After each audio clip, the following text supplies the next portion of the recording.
kubur. Jadi maksudnya apa? Sahabat Nabi tu ada yang kena azab juga.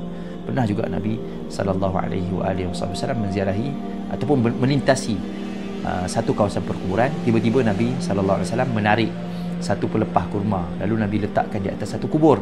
Bila sahabat-sahabat tanya, kenapa buat tadi? Kenapa tu tarik tu? Nabi SAW pun kata, ketika aku lintas kawasan kubur ni, tiba-tiba aku dengar ada orang sedang diazab, sedang diseksa dalam kubur. Jadi maksudnya apa? Sahabat Nabi tu ada yang kena azab juga.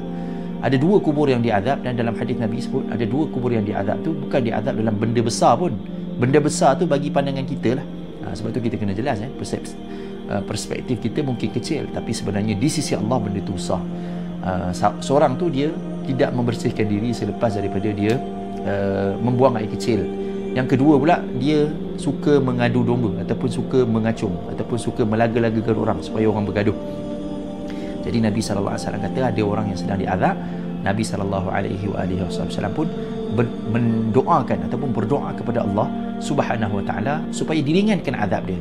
Allah Subhanahu Wa Taala pun mengkabulkan permintaan Nabi itu, tapi tak bolehlah selama-lamanya diazab. Allah Subhanahu Wa Taala mengkabulkan dengan sekadar pelepah kurma yang ada di samping Nabi pada masa itu masih hijau. Jadi Nabi SAW pun ambil pelepah tu dan Nabi letak di atas kubur tu sebagai tanda, macam timer lah kalau kita katakan. Bila Nabi, kalau sekali lagi Nabi SAW lalu tengok-tengok pelepah tu sudah kering, maksudnya dia dah sambung balik lah dia punya azab tu. Itu sebagai tanda sahaja. Jadi begitulah menjadi sunnah Nabi SAW dalam mazhab al-Imam Syafi'i rahimahullah. Kita disunatkan untuk meletakkan tanaman-tanaman yang hijau di atas perkuburan, dan juga dilaranglah untuk menarik-narik tanaman-tanaman yang sedia ada di atas perkuburan, melainkan kalau dia mengganggu ataupun ada binatang-binatang berbahaya, berbisa lah. Jadi itu antara benda-benda yang kita boleh buat di kuburan.